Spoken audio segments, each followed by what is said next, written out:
Hey there guys, welcome to Music Nation TV. My name is Jacko, thanks for joining me today. I want to talk about building an orchestral template inside your DAW. Now, I'm not a big fan of doing this from scratch. I prefer to use track templates, more on that in another video, but for today I want to show you how the standard approach is to arranging an orchestral template if you'd like to build one for yourself. So a good place to start. So let's have a look here inside Reaper.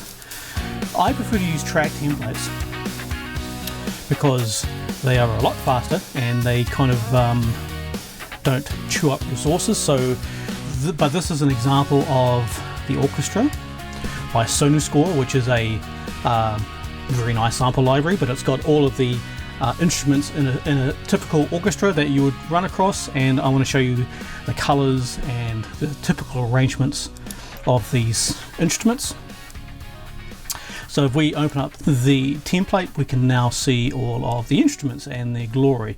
Now, these colors are kind of, you can do anything you want, right? There's no real kind of set law about what you have to use and so forth, but there is like an accepted understanding amongst composers in the digital world that you use these kind of basic colors for groups. Like, so the Woodwinds section are blue, the brass is gold, percussion is red, harps purple, choir is teal, and the strings are always green.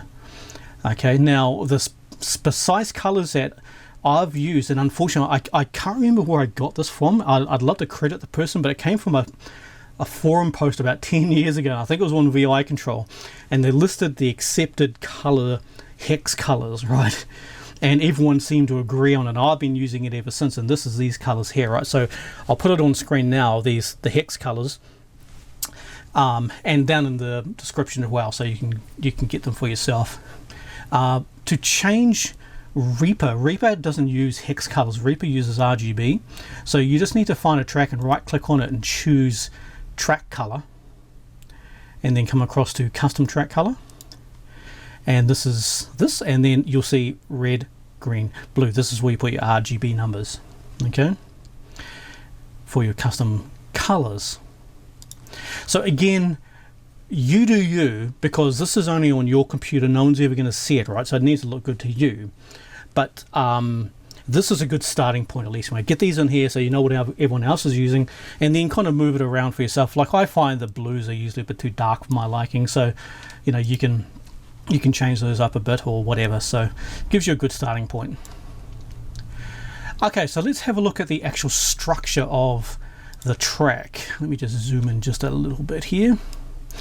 Okay, so the Woodwinds section, you'll see we always start with the Woodwinds, then we go brass, percussion, harps, choir, and strings are always last. And this is done specifically because it mirrors what the conductor's score looks like. Have you ever seen those massive scores the orchestra conductor uses? Right, this is how he has it laid out, he, she. The strings are always the bottom. I think because they're the foundational instrument, right? So they're always at the very bottom. You can see them.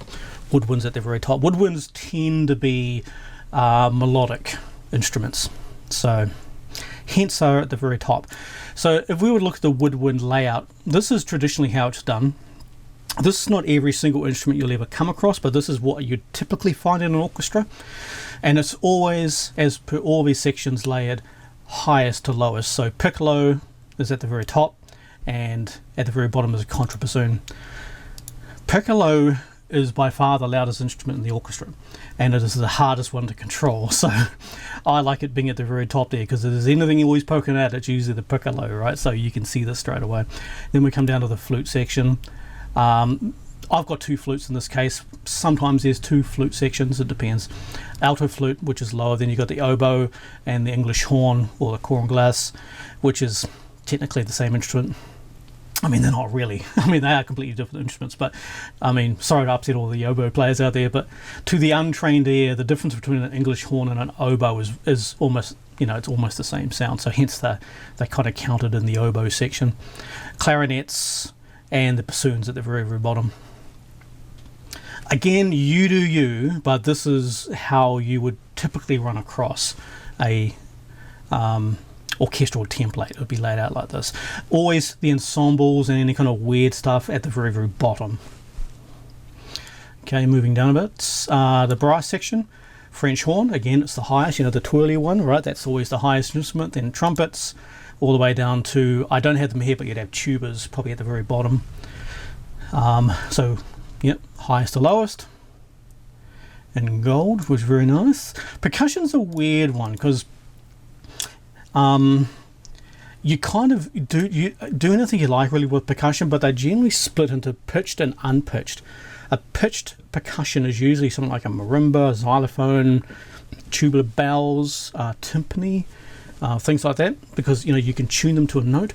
Whereas unpitched is like a snare, a bass drum, taikos, you know, things like that, big booms, anything like that that you have no control of the pitch, unpitched. So basically every piece is unique, so it's very difficult to get like a standard layout of percussion, right? So you just chuck them in there any way you like, pretty much, right? Just split them up between pitched and unpitched. Keys and harp, again, it's so piece dependent, right? Some pieces have keys and piano. They wouldn't always have keys, piano and organ. That would be very unusual, but you know, who knows. But anything that kind of fits in between these, like say you've got a harpsichord, does that count as a piano? I'm not too sure, but if you're unsure, just chuck it in here. It's, you know, again, it's just for your own reference. Choir, again, generally speaking, there's only usually one choir track, but if you're doing a very vocal focused kind of piece, you would most certainly have male, female, maybe children's choir, and then you'd break that to highest to lowest, like mezzo soprano at the very bottom down to the tenors down the bottom. So just go highest to lowest there again, pretty straightforward. Strings is the cool one. This is always like this. So it always starts with violin 1, then violin 2, violas, cellos, basses. Okay, that you're going to see this in every single orchestral template.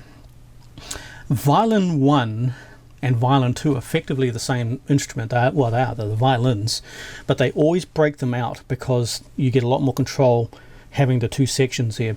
And if you ever look at an orchestra, the violin 1s are the ones completely over here to the left, and they, between the violin 1 and the violin 2, the violin 1 tend to be the more senior, veteran players.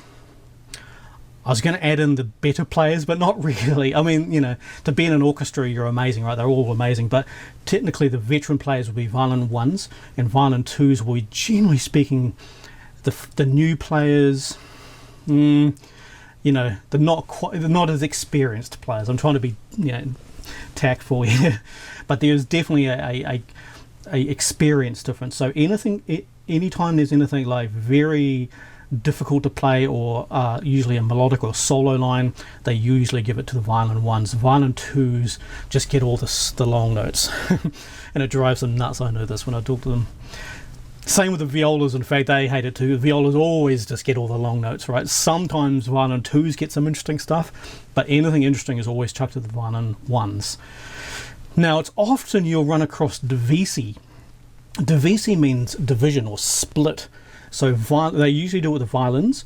So violin 1 and 2 can get split divisi style or divisi. What that means, I'll take violin 1 and they'll usually break them down the middle. Like they tend to be like a wedge of players if you look at them, and they sit side by side because they often share music. So they'll split 2 this way, 2 this way. And again, it's usually the veteran players as opposed to the not so veteran players. So the VCA group will be the number 1 players. It'll be the leader and the best. And then the divisi B section will be not quite as good, if there's such a thing, you know. So yeah, if you were to split your violin 1s, you split it violin 1's A and violin 1's B, and then divisi violin 2, violin 2A, violin 2B. Can you divisi violas, cellos, basses? Of course you can. It's your orchestra, right? But it would be very, very unusual to see that in the wild. Like cellos, there tends to be only 8 of them anyway. So if you split a cello section, you're just going to get a cello section of 4 A and Bs, and it'd be very weak. So it'd be an unusual thing. And violas, I've never seen them split divisi violas, but you can do what you like, you know. Can you divisi more than A, B? I guess you can digitally. don't believe you could do it in the wild. I'd love to see that tried, because it would be very unbalanced to have a three-way split. Just, yeah, I'm sure it's been done, but it's certainly not traditional. But divisi A and B is certainly very, very possible. So inside your string section, if you want to split your violin 1 or 2, you usually run it like that. So violin 1A, violin 1B, then violin 2A, then violin 2B.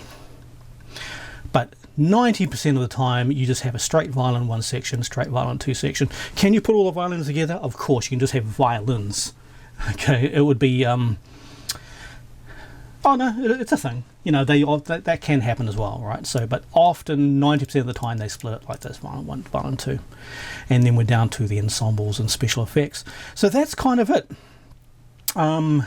Would be how a typical orchestral template would be laid out, and a little bit of insight how the orchestra works.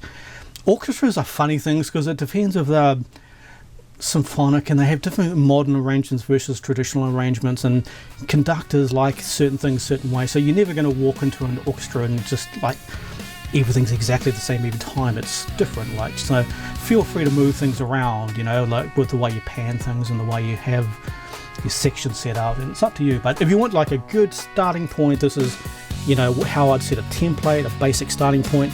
Colors are bang on, the instruments in the way that conductor reads. Any composer can drop into your session and know exactly what's going on. This is a good starting point. Okay, so thanks for joining me today. This has been Jacko from Music Nation. Have fun with your template, and we'll see you in the next video. Bye.